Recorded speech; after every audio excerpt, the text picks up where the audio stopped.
नमस्कार विद्यार्थी मित्रांनो, आपण मागच्या व्हिडिओमध्ये व्यक्तिमत्व अभ्यासाचे दृष्टिकोन अभ्यासले. त्यामध्ये आपण गार्डन आल्पोर्टचा गुणविशेष सिद्धांत अभ्यासला होता. त्याने गुणविशेष या सिद्धांताचे एकूण 3 प्रकार सांगितले होते: प्रधान गुणविशेष, मध्यवर्ती गुणविशेष आणि दुय्यम गुणविशेष. या 3ही गुणविशेषांचा आपण अभ्यास केलेला होता. आज आपण नवीन भाग अभ्यासणार आहोत आणि त्या भागाचं नाव आहे व्यक्तिमत्व विषयक पंचघटक प्रारूप. आता पंच म्हणजे तुम्हाला अर्थ कळेल 5 घटक, नाही का? मग व्यक्तिमत्व विषयक पंचघटक प्रारूप. प्रारूप काय तर फॅक्टर्स, घटकच म्हणूयात त्यांना आपण. इंग्लिशमध्ये त्याला बिग 5 पर्सनॅलिटी ट्रीट थेअरी असं म्हटलं जातं. आता इथे व्यक्तिमत्वाचे 5 प्रमुख घटक सांगितलेले आहेत. तर हे 5 व्यक्तिमत्वातील घटक अभ्यासताना आपण काय लक्षात ठेवायचं हे पुन्हा एकदा सांगते, व्यवस्थित लक्ष देऊन ऐका. तर प्रत्येक घटक जेव्हा स्पष्ट करणार आहे मी, त्यावेळी तुम्हाला एक गोष्ट लक्षात ठेवायची आहे की त्या घटकाचा कशाशी संबंध येणार आहे हे मी पहिल्यांदा सांगणार आहे. आणि तो घटक कमी असेल तर आपण कसे किंवा त्या व्यक्तीचं व्यक्तिमत्व कसं असेल हे लक्षात येईल. तो घटक जास्त असेल तर त्या व्यक्तीचं व्यक्तिमत्व कसं असेल हे लक्षात येईल. म्हणजे प्रथम आपल्याला त्या घटकाचा संबंध कशाशी येतो हे पाहायचं आहे आणि त्यानंतर आपल्याला पाहायचं आहे त्या घटकात ती गोष्ट व्यक्तीमध्ये कमी आहे की जास्त आहे. म्हणजे आपल्याला दोन्ही बाजूने इथे अभ्यास करायचा आहे. व्यक्तिमत्वात जर या गुणांचा, या घटकांचा, या फॅक्टरचा प्रमाण कमी असेल तर व्यक्तिमत्व कसं असेल, प्रमाण जास्त असेल तर व्यक्तिमत्व कसं असेल, याचा अंदाज आपण या पाठामधून घेणार आहोत. आणि म्हणून व्यवस्थित छानपैकी तो भाग अभ्यासायचा आहे मुलांना. बघा, हा व्यक्तिमत्व विषयक पंचघटक किंवा प्रारूप. रॉबर्ट मॅक्रेर व पॉल क्रॉस्टा यांचा व्यक्तिमत्व सिद्धांत हा गुणतत्व दृष्टिकोनावर आधारित असणाऱ्या व्यक्तिमत्व सिद्धांतापैकी एक महत्त्वाचा सिद्धांत आहे. आता तुम्हाला गुणतत्व सिद्धांत माहिती झालेला आहे मुलांना. आपण मागच्या पाठात त्या सगळ्या गोष्टी शिकलेल्या आहेत. रॉबर्ट मॅक्रेर व पॉल कोस्टा या अमेरिकन मानसशास्त्रज्ञांनी व्यक्तिमत्व विषयक पंचघटक प्रारूप मांडले. त्यांच्या मते व्यक्तिमत्वाचे गुणविशेष हे किंवा त्याचं मूळ हे जैविक प्रक्रियांवरती आधारित असतं किंवा शारीरिक प्रक्रियांवरती आधारित असतं. सांस्कृतिक घटक, सवयी, मूल्ये, कौशल्य इत्यादी बाह्य घटकांनीही ते प्रभावित होतात आणि म्हणून व्यक्तिमत्वातले हे घटक आपल्याला बघणं अतिशय गरजेचं आहे. आता तुमच्या लक्षात आलं असेल की व्यक्तिमत्वातले हे 5 जे घटक आहेत ते व्यक्तिमत्वाचे गुणविशेषच आहेत आणि त्याचं मूळ हे जैविक प्रक्रियांवर आधारित असतं. आणि त्याचबरोबर सांस्कृतिक घटक म्हणा, सवयी म्हणा, मूल्ये, कौशल्य इत्यादी बाह्य घटकांनीही ती प्रभावित होतात, गुणविशेष प्रभावित होतात. आणि म्हणून आपल्याला व्यक्तिमत्वातील एकूण 5 घटक बघायचे. ते 5 घटक याप्रमाणे: 1. अनुभवांचा मुक्त स्वीकार. 2. सद्सद विवेक बुद्धी. 3. बहिर्मुखता. 4. सहमतीदर्शकता आणि 5. चेतापदशिता. आता पहा, 1. अनुभवांचा मुक्त स्वीकार. अनुभव माहिती आहे तुम्हाला, तुम्ही रोज अनुभव घेता नवनवीन, बरोबर?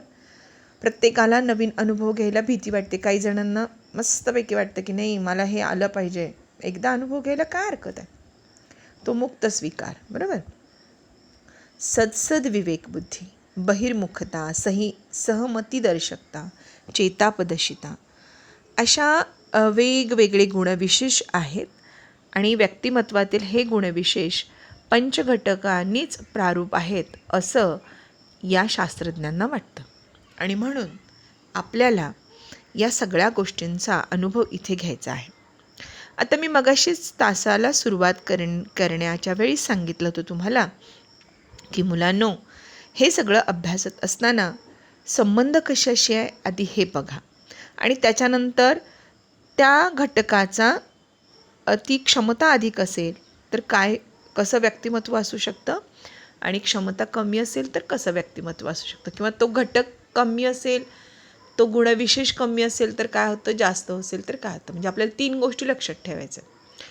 त्या प्रारूप घटकाचा संबंध कोणाशी येतो, कमी असेल तर काय आणि जास्त असेल तर काय. ठीक आहे. मग त्याचं व्यक्तिमत्व त्यानुसार बदलत जाणार आहे.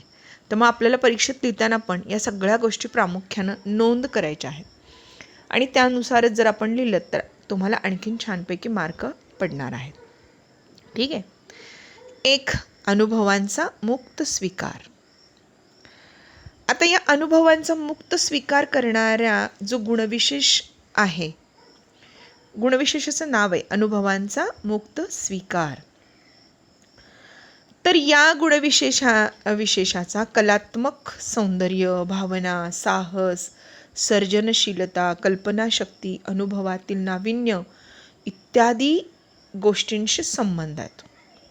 म्हणजे ज्या व्यक्तींमध्ये हा गुण आहे, कोणता गुण, अनुभवांचा मुक्त स्वीकार करणं, त्यांच्याकडे कलात्मक सौंदर्य आहे, भावना आहे, साहस आहे, धाडस आहे, सर्जनशीलता आहे, म्हणजे नवनवीन विचार करण्याची ताकद आहे त्यांच्याकडे, कल्पनाशक्ती, अनुभवातील नाविन्य घेण्याची गोष्ट ही यांना आवडते, आणि म्हणून या सगळ्या बाबींशी त्यांचा संबंध असतो.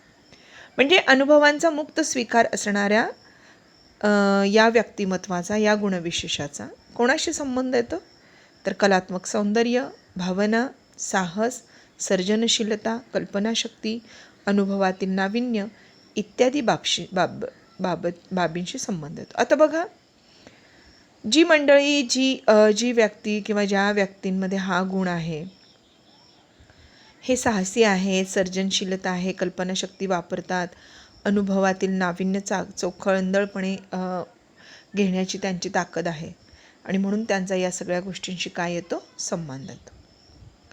पण तरीसुद्धा अनुभवांचा मुक्त स्वीकार करणारे लोक हे कसे असतात बरं, तर बौद्धिकदृष्ट्या उत्कंठ असलेले.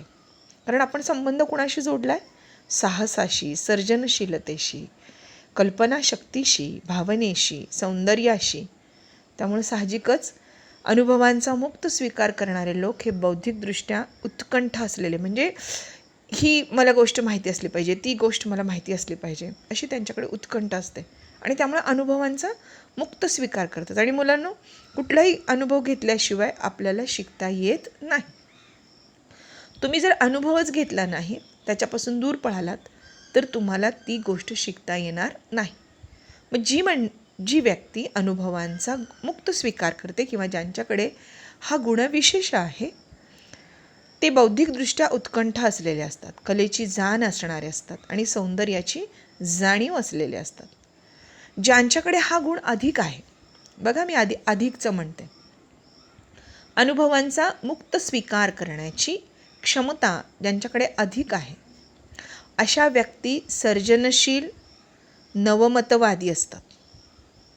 अशा व्यक्ती परिवर्तनाचा स्वीकार करतात, म्हणजे घडणारे सगळे बदल जे काय असतील त्या बदलांचा, चांगला अथवा वाईट, स्वीकार करतात. या व्यक्ती अधिक मॅच्युअर असतात किंवा परिपक्व असतात, स्वतःच्या भावनांबद्दल अधिक जागरूक असतात. या ज्या व्यक्ती आहेत, रूढींचं अनुकरण करण्यापेक्षा व्यक्तिशः विचार करून कृती करतात. म्हणजे पारंपरिक आहे बाबा, चला रीतिरिवाज आहे, तसं नाही करत त्या. जर त्याच्यामध्ये म्हणजे खरोखर ती गोष्ट चांगली आहे की वाईट आहे याचा विचार करूनच त्या व्यक्ती कृती करतात, आणि म्हणूनच अनुभवांचा त्या मुक्त स्वीकार करू शकतात. तुमच्या आता लक्षात आलं असेल, ज्या व्यक्तींमध्ये हा गुण आहे अशा व्यक्ती सर्जनशील असतात, नवमतवादी असतात, परिवर्तनाचा स्वीकार करतात, मस्तपैकी रूढींचं अनुकरण करत बसण्यापेक्षा त्या रूढींवरच विचार करून मग नवीन कृती करतात. मग आता तुमच्या लक्षात आलं असेल की अशा व्यक्तीचं व्यक्तिमत्व किती प्रॉपर आणि चांगलं असेल, हे तुम्ही पण कल्पना करू शकता. म्हणजे अनुभवांचा मुक्त स्वीकार करण्याची अधिक क्षमता असणाऱ्या व्यक्ती साहजिकच सर्जनशील विचाराच्या, साहसी, धाडसी अशा असू शकतात. पण उलट करून बघूयात, मुक्त अनुभवांचा स्वीकार करण्याची क्षमता ज्यांच्यामध्ये खूप कमी आढळते, की अनुभवच घ्यायचा नाही, प्रत्येक गोष्टीपासून दूर पळायचं, अशा व्यक्ती संकुचित असतात. साहजिकच अनुभव घेत नाहीत, त्यामुळे त्या भित्र्या असतात, जात नाहीत ती गोष्ट करायला. सर्वसामान्य रुची असणाऱ्या असतात, साध्या सरळ, त्यांचा कला विज्ञान यांच्याशी जरा बऱ्यापैकी संबंध असतो.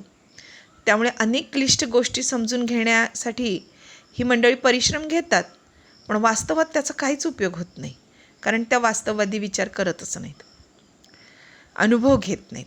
या व्यक्ती नाविन्यपूर्ण गोष्टींपेक्षा ओळखींच्या जुन्या गोष्टींना अधिक महत्त्व देतात. नवीन काही करण्याचा यांचा प्रयत्नच नसतो, कारण अनुभवच घेत नाहीत. तसेच हा गुणविशेष कमी प्रमाणात असणाऱ्या व्यक्तींमध्ये साहजिकच सर्जनशीलता अतिशय कमी दिसते व त्या कलांबाबत संवेदनक्षमसुद्धा ही मंडळी आपल्याला दिसून येतात. मुलांना तुमच्या लक्षात आलं असेल की अनुभवांचा मुक्त स्वीकार करणारं व्यक्तिमत्व कसं आहे आणि अनुभवांचा स्वीकार कमी करणारी व्यक्तिमत्व कसं आहे. या दोघांमधला जर फरक तुम्ही लक्षात घेतला तर अनुभवांचा मुक्त स्वीकार करायचा की ती क्षमता कमी बाळगायची, हा गुणविशेष आपल्या नक्कीच लक्षात येणार आहे. आलं लक्षात? म्हणून अनुभवांचा मुक्त स्वीकार हा महत्त्वाचा घटक आत्ता आपण पाहिलेला आहे. आपण यानंतर दुसरा घटक पाहतो आहोत. पंचघटकातला हा दुसरा घटक. पंच म्हणजे 5, मी मगाशी सांगितलं. दुसरा घटक आहे सदसद विवेक बुद्धी. आता ही सदसद विवेक बुद्धी याचा संबंध कशाशी येतो या गुणविशेषाचा? जर व्यक्तीमध्ये सदसद विवेक बुद्धी हा गुणविशेष असेल तर त्याचा संबंध येतो स्वयंनियंत्रण, स्वतःवरती कंट्रोल करायचं, या घटकाशी त्याचा संबंध येतो. स्वयंनियंत्रण हा खूप महत्त्वाचा भाग आहे. पहा, हा गुणविशेष सदसद विवेक बुद्धी या गुणविशेषाचा स्वयंनियंत्रण या घटकाशी संबंध आहे. कशा प्रकारे आपण आपला आवेग नियंत्रित करतो आणि दिशा देतो यालाच तर खरं सदसद विवेक बुद्धी म्हणतात. सदसद विवेक बुद्धीमध्ये संपादन प्रेरणेची, मिळवण्याची गरज हा खूप महत्त्वाचा घटक असतो. आणि म्हणून स्वतःच्या आवेगांवर नियंत्रण ठेवण्याशी, त्यांना दिशा देण्याशी सदसद विवेक बुद्धीचा निश्चितच संबंध येतो. ज्या व्यक्तींमध्ये हे गुणविशेष जास्त प्रमाणात आहेत अशा व्यक्ती सुसंघटित, जबाबदार, नियोजनबद्ध, पूर्ण कष्टाळू, शिस्तप्रिय असतात. मग सदसद विवेक बुद्धी म्हणजे आपण काय म्हटलं की स्वयंनियंत्रण, आणि ज्याचं स्वतःवर नियंत्रण आहे अशा व्यक्ती नक्कीच काम कसं करतात? सुसंघटित करतात, जबाबदार करतात, नियोजनबद्ध पद्धतीनं करतात, पूर्ण कष्टाळू असतात आणि शिस्तप्रिय असतात. कधीकधी एखाद्या वेळी अचानक जलद निर्णय घ्यावे लागतात, तेव्हा आपल्या पहिल्या आवेगाला अनुसरून केलेलं कार्य ही अधिक परिणामकारक प्रतिक्रिया असते हे त्यांना पक्क माहीत असतं. सदसद विवेक बुद्धी नसलेल्या व्यक्ती कशा असतात पहा. आता असलेल्या कळाल्या तुम्हाला की सुसंघटित असतात, जबाबदार असतात, नियोजनबद्ध असतात, कष्टाळू असतात, शिस्तप्रिय असतात. पण सदसद विवेक बुद्धी नसलेल्या व्यक्ती अविश्वसनीय असतात, कारण या स्वतःवर कंट्रोल करू शकत नाहीत, स्वतःच्या आवेगांवर नियंत्रण ठेवू शकत नाहीत, त्यांना दिशा देऊ शकत नाहीत. मग अशा वेळी या व्यक्ती अविश्वसनीय, ध्येयहीन आणि अपयशी असतात, अशी त्यांच्यावर टीका केली जाते. परंतु ते तत्कालीन आनंद अनुभवतात, जे काही करतात त्याच्यात ते आनंद अनुभवतात. ज्या व्यक्तींमध्ये हा गुणविशेष कमी प्रमाणात असतो अशा व्यक्ती निष्काळजी आणि बेजबाबदार दिसून येतात. मन वाटेल तसं छानपैकी ही मंडळी वागू शकतात, कारण यांच्याकडे सदसद विवेक बुद्धी ही कमी असते, हा गुण कमी असतो. थोडक्यात काय हो, की सद्सद विवेक बुद्धी असणाऱ्या व्यक्ती यशस्वी व बुद्धिमान असतात. सद्सद विवेक बुद्धी अधिक असणाऱ्या व्यक्ती यशस्वी व बुद्धिमान असतात. त्या म्हणजे अगदी अत्याग्रही असतात व परिपूर्णतेचा अट्टहास करणाऱ्या असतात आणि स्वतःला कामात बुडवून ठेवतात, कामात बुडालेल्याच असतात. मात्र सद्सद विवेक बुद्धी कमी असणाऱ्या व्यक्ती ध्येयहीन, अयशस्वी असतात. अशा व्यक्तींचं वर्तन हे आवेगपूर्ण असतं. आवेगावर ते नियंत्रण करू शकत नाही. म्हणजे आता तुमच्या लक्षात आलं असेल थोडक्यात काय सांगितलं मी, की सद्सद विवेक बुद्धी अधिक असणाऱ्या व्यक्ती यशस्वी आणि बुद्धिमान असतात. का असतात तुमच्या लक्षात आलं, कारण त्या जबाबदारीने नियोजनबद्ध, पूर्ण कष्टाळू, शिस्तप्रिय पद्धतीनं काम करतात. त्यामुळे साहजिकच त्या यशस्वी आणि बुद्धिमान ठरतात. ते काम करण्यासाठी स्वतःच अत्याग्रही असतात, परिपूर्णतेचा अट्टहास करणारे असतात. त्यामुळे आपोआपच त्यांना यश मिळतं. पण सद्सद विवेक बुद्धी कमी असणाऱ्या व्यक्ती ध्येयहीन आणि अयशस्वी असतात. अशा व्यक्तींचं वर्तन आवेगपूर्ण नक्कीच असतं. म्हणजे थोडक्यात तुम्हाला ही गोष्ट आता निश्चितपणाने लक्षात आली असेल. बघा, आपण दोन्ही भाग बघितले तेव्हा कमी आणि जास्त या दोन्ही गुणांचा विचार केला आणि कसं व्यक्तिमत्व असू शकतं हे लक्षात तुमच्या आता आलं असेल. त्यानंतरचा आपण भाग बघणार आहोत तो म्हणजे बहिर्मुखता. इंट्रोव्हर्जन म्हणतात त्याला इंग्लिशमध्ये, बहिर्मुखता. आता हा कशाशी संबंधित असतो, तर बहिर्मुखता हा आपण भाग मागे अभ्यासलेला आहे मुलांना. कशामध्ये अभ्यासला आहे पहा, तर आपण कार्ल युंगच्या त्या वर्गतत्व सिद्धांतामध्ये हा अभ्यासलेला आहे, अंतर्मुखी आणि बहिर्मुखी. त्यामुळे जर आपण तो व्हिडिओ व्यवस्थित ऐकला असेल तर नक्कीच तुम्हाला त्याची लिंक आता इथे लागू शकते.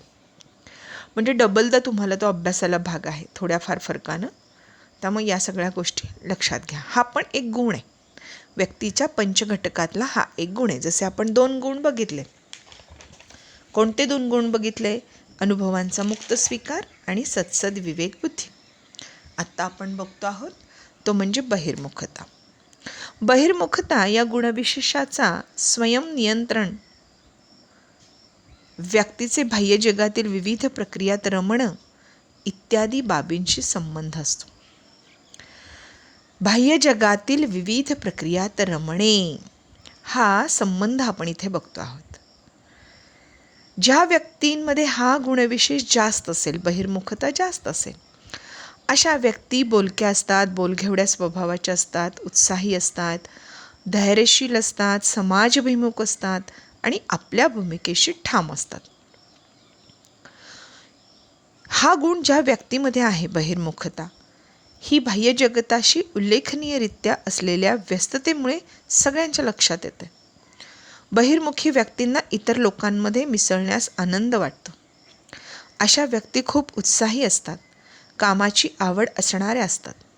या व्यक्ती उत्तेजित करणाऱ्या संधींना नेहमी हो, चला, नक्की करूया अशीच उत्तरं देतात. म्हणजे त्यांना त्यात मिक्सअप व्हायला खूप आवडतं. समूहामध्ये बोलणं त्यांना आवडतं, स्वतःला सकारात्मक बनवणं त्यांना आवडतं, इतरांचं स्वतःकडे लक्ष वेधून घ्यायला त्यांना आवडतं. थोडक्यात काय, की समाजामध्ये मिक्सअप होणं हे त्यांना खूप आवडतं.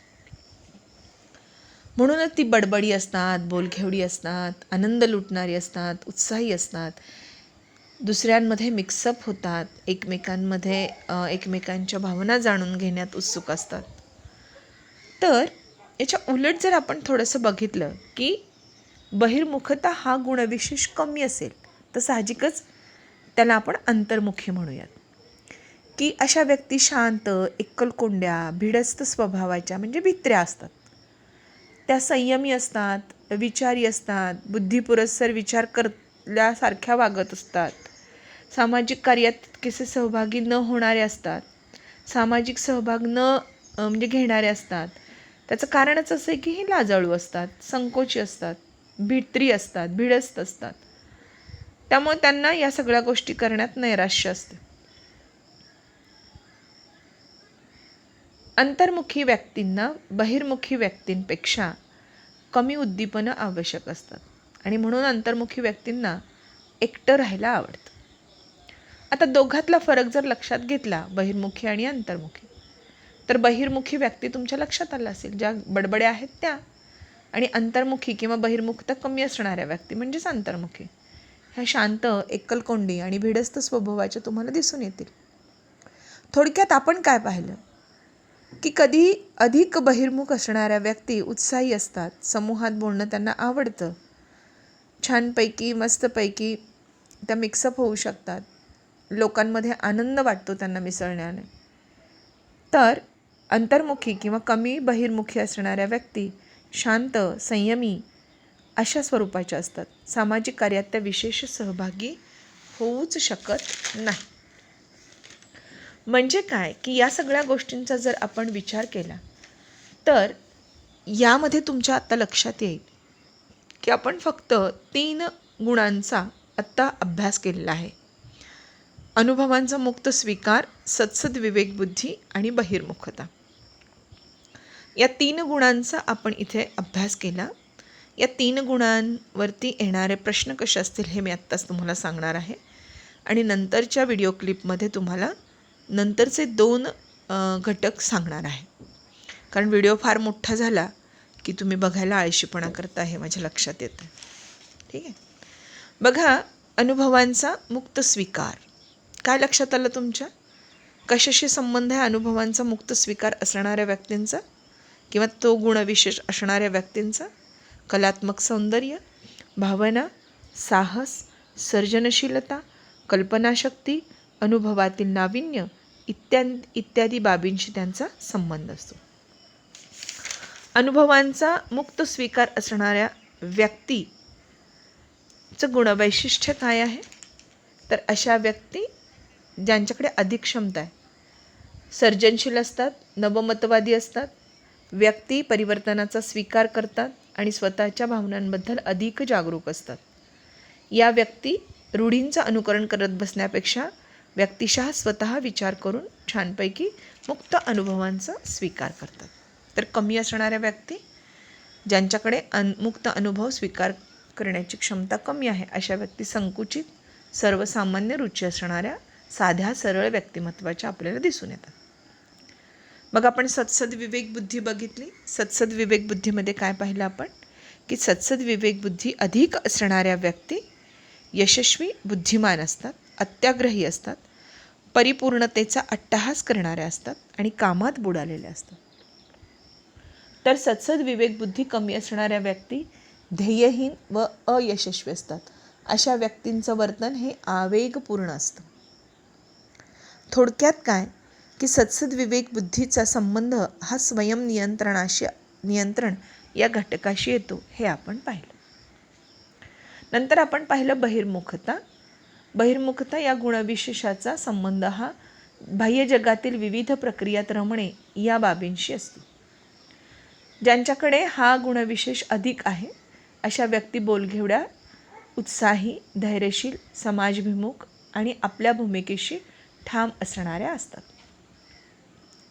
तर या उलट असणाऱ्या व्यक्ती किंवा अंतर्मुखी किंवा बहिर्मुखता कमी असणाऱ्या व्यक्ती शांत, एकलकोंड्या, भिडस्त स्वभावाच्या अशा आपल्याला दिसून येतात. थोडक्यात काय की आपण इथे हा गुण आपल्यामध्ये कमी असेल तर आपलं व्यक्तिमत्व कशा प्रकारचं असू शकतं आणि हा गुण व्यक्तीमध्ये जास्त असेल तर ते व्यक्तिमत्व कसं असू शकतं, या सगळ्या गोष्टींचा संबंध कसा येतो व्यक्तिमत्वाशी, हे या पंचघटक तंत्रातून किंवा घटकातून, फॅक्टर्समधून आपण पाहिलं. आज आपण एकूण 3 घटक पाहिले. तुम्हाला हा पूर्णच्या पूर्ण प्रश्न येऊ शकतो. तो प्रश्न असा की व्यक्तिमत्व विषयक पंचघटक सांगा. तेव्हा 5 घटक आपल्याला सांगावे लागतील. सांगताना संबंध कशाशी आहे हे सांगावं लागेल आणि त्या गुणांचं कमी आणि अधिक हे प्रमाण झालं तर व्यक्तिमत्व कसं असेल हेही तुम्हाला सांगावं लागेल. त्यानंतर महत्त्वाचा घटक येईल तो म्हणजे जर टिपाद्यांमध्ये एक एक टप्पा विचारला तुम्हाला किंवा एका गुणांचा भाग विचारला तर त्याप्रमाणे तुम्हाला त्या सगळ्या गोष्टी सांगाव्या लागतील. ठीक आहे. फरक स्पष्ट करा असं जरी विचारलं तरीसुद्धा तुम्हाला त्यातला फरक कमी आणि अधिकचा करता आला पाहिजे. जसजशा तुम्ही या सगळ्या गोष्टींचा विचार कराल तसं तुम्हाला हे काम सोपं आणि व्यवस्थित जाणार आहे. ठीक आहे. अशा पद्धतीनं व्यवस्थित अभ्यास करा. पुढच्या तासाला आपण उरलेले 2 म्हणजे सहमतीदर्शकता आणि चेतापदशिता हे 2 घटक पाहणार आहोत. आज आपण 3 घटक पाहिले आणि आपण नाव काय म्हणजे आपण अभ्यास काय केला, व्यक्तिमत्वविषयक पंचघटक प्रारूप. पंचघटकातले आपण 3च घटक अभ्यासलेत. 2 घटक आपण पुढील तासाला अभ्यासणार आहोत. तत्पूर्वी या सगळ्या गोष्टींचा अभ्यास करा.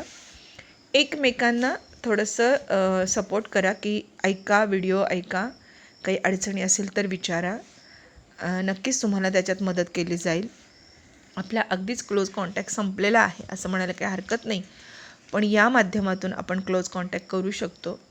तुम्हाला सगळ्यांना माहिती आहे की आपण फोन केल्यानंतर आपल्याला सगळंच्या सगळं जे काही तुमच्या अडीअडचणी आहेत त्या सगळ्या सोडवण्यात येतील. त्याच्यामध्ये तिळमात्र शंका ठेवू नका आणि म्हणून फोन करा. जर का नाही समजलं तर मला पूर्ण गॅरंटी आहे की तुम्हाला निश्चित समजणार आहे. पण छोटासा जरी भाग नाही समजला तरी नक्की मला फोन करा आणि त्या पद्धतीनं अभ्यास करायला लागा. व्हिडिओ सारख्या पाठवत आहोत आम्ही, पण तुमच्या बघण्याची प्रवृत्ती थोडीशी कमी होते असं दिसतं आहे. तर कृपया असं करायचं नाही हे लक्षात ठेवा. ठीक आहे. येणाऱ्या तासाला पंचघटक प्रारूपमधले 4था आणि 5वा घटक आपण पाहणार आहोत. आत्ता या वेळेला आपण इथे बस करूया. ठीक आहे. Okay, bye.